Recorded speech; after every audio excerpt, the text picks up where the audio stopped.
नमस्कार दोस्तों।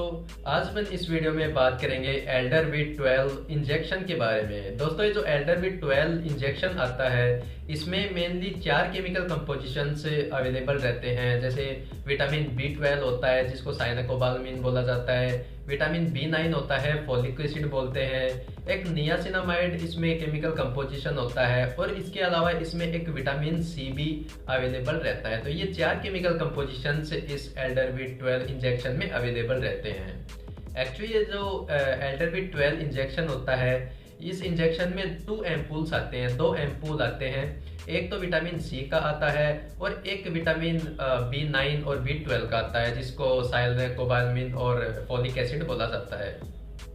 दोस्तों, ये एक प्रकार से देखा जाए तो अपने बॉडी में नॉर्मली प्रेजेंट होते हैं ये विटामिन जिसको न्यूट्रिशंस भी बोला जाता है। तो जिन किसी के भी न्यूट्रिशनल डेफिशिएंसी हो जाती है या फिर विटामिन B9, B12 या फिर विटामिन C की डेफिशिएंसी हो जाती है तो उनको ये एल्डरविट 12 जो इंजेक्शन होता है डॉक्टर के द्वारा प्रिस्क्राइब किया जाता है।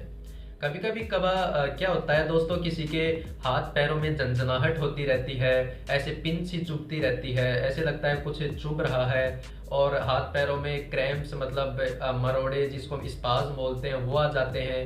या फिर नॉर्मली भी जैसे हाथ पैरों में दर्द रहता है और फटीग थकान रहती है, पूरे शरीर में वीकनेस कमजोरी बनी रहती है।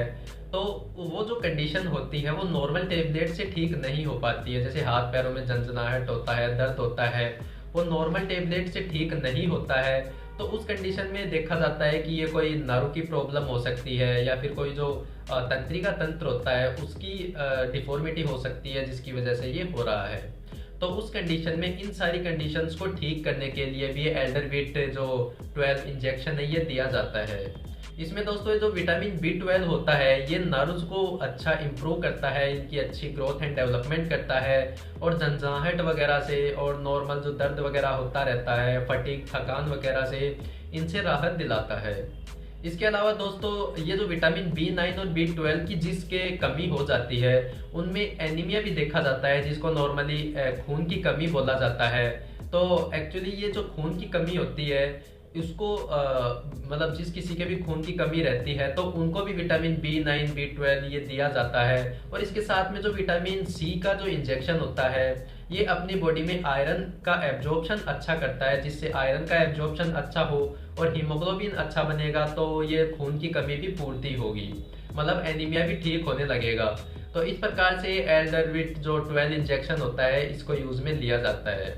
इसके अलावा दोस्तों ये नॉर्मल ग्रोथ एंड डेवलपमेंट के लिए भी काम में लिया जाता है। जिस किसी के कमी आ रही हो या फिर जैसे जल्दी से थकान हो जाती हो या फिर किसी के मतलब परनीशियस एनीमिया हो रहा हो या फिर माइक्रोसाइटिक हीमोलाइटिक एनीमिया होता है, ये इनको ठीक करने के लिए भी ये दिया जाता है। तो मेनली इसको खून की कमी की पूर्ति करने के लिए और नॉर्मल ग्रोथ एंड डेवलपमेंट करने के लिए ये एल्डरविट 12 इंजेक्शन काम में लिया जाता है।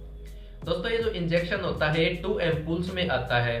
तो इन दोनों एम्पूल्स आती है, एक कांच की शीशी जो होती है, इन दोनों एम्पूल्स को एक साथ मिलाया जाता है और मिला के इसको डायरेक्टली IM भी लगाया जा सकता है। IM मतलब इंट्रामस्कुलर, मतलब जो बटक्स में इंजेक्शन लगता है वहां पे लगाया जा सकता है। इसके अलावा इसको डायरेक्टली IV मतलब इंट्रावेनसली इंजेक्शन, वेन में इंजेक्शन डाल के भी दिया जा सकता है, लेकिन वेन में देने से पहले इसको डाइल्यूट करना जरूरी होता है। तो इस प्रकार इसको लगाया जाता है।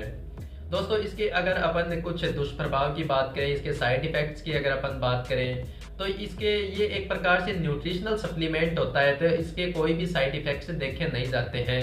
लेकिन फिर भी अगर जो कमज़ोर पर्सन होता है या फिर जिसकी इम्यूनिटी कमज़ोर होती है तो उनमें ऐसा कुछ देखने को मिल सकता है, जैसे जी मचलाना, उल्टी आना या फिर सर में दर्द होना, लगाई हुई जगह पे जो इंजेक्शन जहाँ पे लगता है वहाँ पे दर्द रहना, रेडनेस आ जाना, स्किन रैश हो जाना, ये कुछ कॉमन साइड इफेक्ट्स देख सकते हैं जो कॉमनली अपने आप ठीक हो जाते हैं। दोस्तों ये जो एल्डरविट 12 इंजेक्शन होता है ये उन पेशेंट्स को भी दिया जाता है जिसकी इम्यूनिटी कमजोर होती है और उनको बार बार इन्फेक्शन होता रहता है। तो उनकी इम्यूनिटी बूस्ट करने के लिए भी और एनर्जी बूस्ट करने के लिए भी ये इंजेक्शन प्रिस्क्राइब किया जाता है डॉक्टर के द्वारा। दोस्तों ये जो एल्डरविट-12 इंजेक्शन होता है, इसके कुछ कॉन्ट्रा इंडिकेशंस की अगर अपन बात करें कि किन पेशेंट्स को अपन या फिर कुछ पीपल्स होते हैं उनको किसको नहीं दे सकते। दोस्तों अगर कोई पीपल वो अल्कोहल इंटेक कर रहा है, मतलब वाइन इंटेक कर रहा है, तो उनको ये दवा नहीं देनी चाहिए क्योंकि वो एडवर्स इफेक्ट शो कर सकती है उनमें। इसके अलावा अगर कोई प्रेग्नेंट लेडी है तो उनको भी हमेशा डॉक्टर के परामर्श से और बहुत ज़्यादा सावधानियों के साथ में काम में लेना चाहिए। इसके अलावा दोस्तों अगर कोई फीमेल है वो ब्रेस्ट फीडिंग मतलब बच्चे को दूध पिला रही हो या फिर उस लैक्टेशन स्टेज में हो, तो उनके लिए ये इंजेक्शन सेफ माना गया है। ये एल्डरविट-12 इंजेक्शन सेफ माना गया है। दोस्तों ये जो एल्डरविट-12 इंजेक्शन होता है ये आप हमेशा डॉक्टर के परामर्श से ही काम में लें, अपने आप से कभी भी काम में ना लें। और इसको हमेशा जब भी किसी पेशेंट को टेबलेट दी जाती है या फिर पाउडर फॉर्म में जो विटामिन B12 B9 दिया जाता है, जब वो काम नहीं कर रहे हो या फिर किसी के बहुत ज़्यादा कमी हो विटामिन B12 B9 की, तो या फिर एनीमिया बहुत ज़्यादा हो, तो उस कंडीशन से में ये इंजेक्शन फॉर्म में दिया जाता है, वरना ये टेबलेट फॉर्म्स में पाउडर फॉर्म्स में भी अवेलेबल रहता है। दोस्तों वीडियो आपको थोड़ी भी इंफॉर्मेटिव लगी हो, थोड़ी भी नॉलेजेबल लगी हो, तो वीडियो को लाइक एंड कमेंट जरूर कर दें। चैनल को सब्सक्राइब करना ना भूलें। Thank you.